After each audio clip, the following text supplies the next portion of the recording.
अस्सलाम वालेकुम।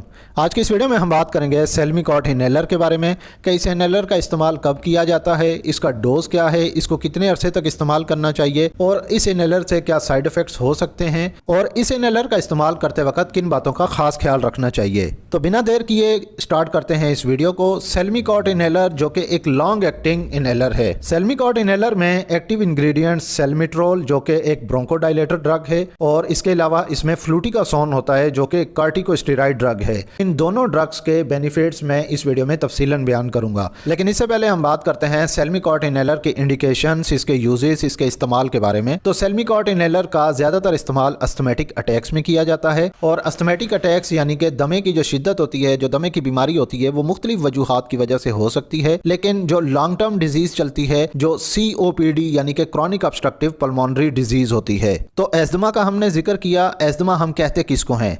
एस्थमा को उर्दू में दमा कहते हैं। दमे की बीमारी में सांस की जो नालियां होती हैं वो सिकुड़ जाती हैं, क्योंकि सांस की नालियों के इर्द गिर्द जितने भी मौजूद पट्टे होते हैं उनमें सोजिश हो जाती है और सांस की नालियां सिकुड़ने की वजह से सांस बहुत कम आता है। इससे मरीज को घुटन, बेचैनी, घबराहट, बहुत ज़्यादा पसीने आने लगते हैं और अक्सर अफराद को सांस लेने में तंगी के अलावा कुछ खांसी और सीने में बहुत ज़्यादा जकड़न महसूस होती है और कुछ अफराद में बलगमी खांसी भी होती है, बलगम निकलता है, केरा रेशा निकलता है। तो इस सूरत में फौरी तौर पर इसी मेडिसिन का इस्तेमाल किया जाता है कि एक तो वो फौरी असर करे, दूसरा सांस की जो तंग नालियों को खोल दे, सांस की नालियों की सोजिश को भी कम कर दे, इससे सांस लेने में आसानी हो। ऐसी सूरत में फिर सेल्मिकॉट इनहेलर का इस्तेमाल बहुत ज़्यादा इफेक्टिव रहता है, ये फ़ायदेमंद है, क्योंकि सेल्मिकॉट इनहेलर दो मेडिसिन का कॉम्बिनेशन है। इसमें सेल्मिट्रोल सांस की तंग नालियों को डायलेट करता है, तंग नालियों को खोल देता है, और इसमें मौजूद दूसरी मेडिसिन जो कि फ्लूटिकासोन, ये कार्टिकोस्टेरॉइड मेडिसिन है, जिसको हम आसान अल्फाज में स्टेरॉइड मेडिसिन कह देते हैं, जो कि सांस की नालियों से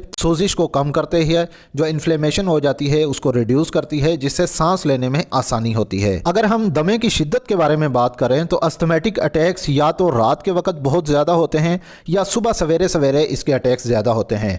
इसके अलावा ऐसे अफराद जो COPD यानी क्रॉनिक ऑब्स्ट्रक्टिव पल्मोनरी डिजीज़ हो, जिन अफराद को, ये एक ऐसी बीमारी है जिसमें मुस्तकिल तौर पर यानी लॉन्ग टर्म इसका इफेक्ट रहता है, जिसमें सांस की नालियाँ तंग हो जाती हैं। तो इस बीमारी में लंबे अरसे तक फिर इनहेलर का इस्तेमाल करना पड़ता है। COPD के मरीजों में अस्थमैटिक अटैक्स के साथ साथ शदीद बलगम निकलने की भी शिकायत होती है, सांस लेने में तंगी महसूस होती है और अक्सर अफराद में सांस लेते वक्त सांस की नाली तंग होने की वजह से सीटियाँ भी बजती हैं, जिसको हम वीजिंग साउंड्स कहते हैं, और लंग्स यानी कि फेफड़े जो हैं वो बहुत ज़्यादा एक्सर्शन होकर थक जाते हैं, थकावट हो जाती है, जिससे इंसान बिल्कुल निढाल हो जाता है। ये बीमारी मर्द और ख्वातीन दोनों को होती है। अगर हम बात करें मर्दों के बारे में तो मर्दों में COPD यानी क्रॉनिक ऑब्स्ट्रक्टिव पल्मोनरी डिजीज़ की बीमारी होने की जो सबसे बड़ी वजह होती है वो स्मोकिंग होती है।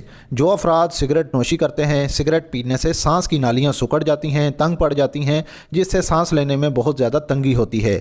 इसके अलावा जैसा कि ये बीमारी फ़ीमेल्स में भी होती है, COPD की बीमारी ज़्यादातर फ़ीमेल्स में एयर पोल्यूशन यानी कि हवा में आलूदगी बहुत ज़्यादा हो, इसके अलावा ओबेसिटी यानी कि मोटापा हो, जिस्मानी वज़न बहुत ज़्यादा होता है, तो इससे भी सांस की तकलीफ का ये बास बन सकती है। इसके अलावा मुख्तलिफ फैक्टर्स होते हैं जो कि दमे की बीमारी की वजूहात बनते हैं। तो इस सूरत में फिर सेल्मिकॉट इनहेलर का इस्तेमाल लंबे अरसे तक किया जाता है ताकि COPD की बीमारी का हमला जो है वो ख़त्म किया जा सके और दोबारा इन्फेक्शन से बचने के लिए, अस्थमैटिक अटैक से बचाव के लिए फिर सेल्मिकॉट इनहेलर का इस्तेमाल लॉन्ग टर्म किया जाता है। अब हम बात करते हैं सेल्मिकॉट इनहेलर के डोजेज के बारे में कि सेल्मिकॉट इनहेलर को इस्तेमाल करने का इसका डोज, इसका तरीका इस्तेमाल क्या है। तो सेल्मिकॉट इनहेलर का ज़्यादातर इस्तेमाल जो है वो एडल्ट यानी कि बालिग अफराद में किया जाता है और जितनी भी ये दमे की प्रॉब्लम होती हैं ये ज़्यादातर बड़ी उम्र के अफराद में यानी कि बालिग अफराद में होती हैं।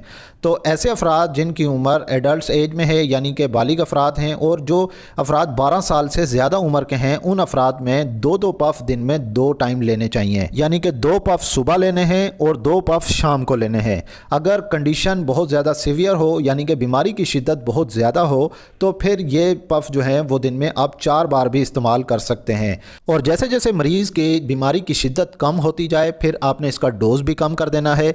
जो आप दिन में 4 बार इस्तेमाल कर रहे हैं फिर आप 3 बार कर देंगे, फिर आप 2 बार कर देंगे और अलामात बिल्कुल मिनिमल स्टेज पे आ जाएं यानी कि बीमारी की जो शिद्दत है वो बहुत कम हो जाए तो फिर आप इस इनहेलर का इस्तेमाल दिन में सिर्फ 1 बार कर लें। और एक बात का खास ख्याल रखें कि ओवर डोज इस इनहेलर का बिल्कुल भी ना करें। ये जैसा कि बीमारी की शिद्दत में साइन सिम्टम्स यानी कि अलामात बहुत शिद्दत से होती हैं, जिसमें सांस की तकलीफ बहुत ज़्यादा होती है, तो अक्सर अफराद फिर ये सोचते हैं कि 2 पफ नहीं बल्कि 3 से 4 पफ ले लेता हूँ एक ही टाइम में ताकि जल्दी से आराम आ जाए। तो ऐसा करने से आपको मज़ीद तकलीफ़ का सामना करना पड़ेगा, जिससे पल्पिटेशंस यानी कि दिल की धड़कन तेज़ होने की शिकायत हो सकती है।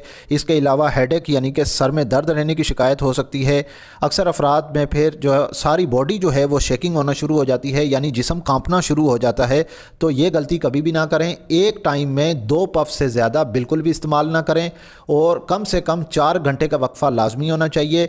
4 घंटे से पहले आपने दूसरा पफ का डोज नहीं लेना, यानी कि अगर आपने 2 पफ ले लिए तो कम से कम आपको 4 घंटे वेट करना चाहिए, यानी इंतज़ार करना है। उसके बाद फिर आप 2 पफ ले सकते हैं। इससे पहले 4 घंटे से पहले आपने दूसरा डोज रिपीट नहीं करना। अगर हम बात करें सेल्मिकॉट इनहेलर के साइड इफ़ेक्ट्स के बारे में, तो इस इनहेलर के साइड इफ़ेक्ट्स वैसे तो बहुत कम हैं, मिनिमल से हैं, लेकिन कुछ अफराद में हेडेक यानी कि सर में दर्द रहने की शिकायत हो सकती है, थ्रोट इरिटेशन यानी कि गले में खराश हो सकती है और जिस्म में हल्की हल्की थकावट होने की शिकायत हो सकती है। इसके अलावा कुछ अफराद में लॉस ऑफ एपेटाइट यानी कि भूख ना लगने की शिकायत हो सकती है। उम्मीद है कि ये वीडियो आपको पसंद आएगी। इस वीडियो को लाइक कर दीजिएगा और अगर आप मज़ीद ऐसी हेल्थ से रिलेटेड मेडिकल इन्फॉर्मेशन वीडियोस देखना चाहते हैं तो मेरे इस यूट्यूब चैनल मेडी हेल्थ एंटरप्राइजेस को सब्सक्राइब कर लें और साथ ही बेल आइकन का बटन ऑन कर लें ताकि हर नए आने वाली वीडियो का नोटिफिकेशन आपको मिल सके। तो मिलते हैं नेक्स्ट वीडियो में, तब तक के लिए अल्लाह हाफिज़।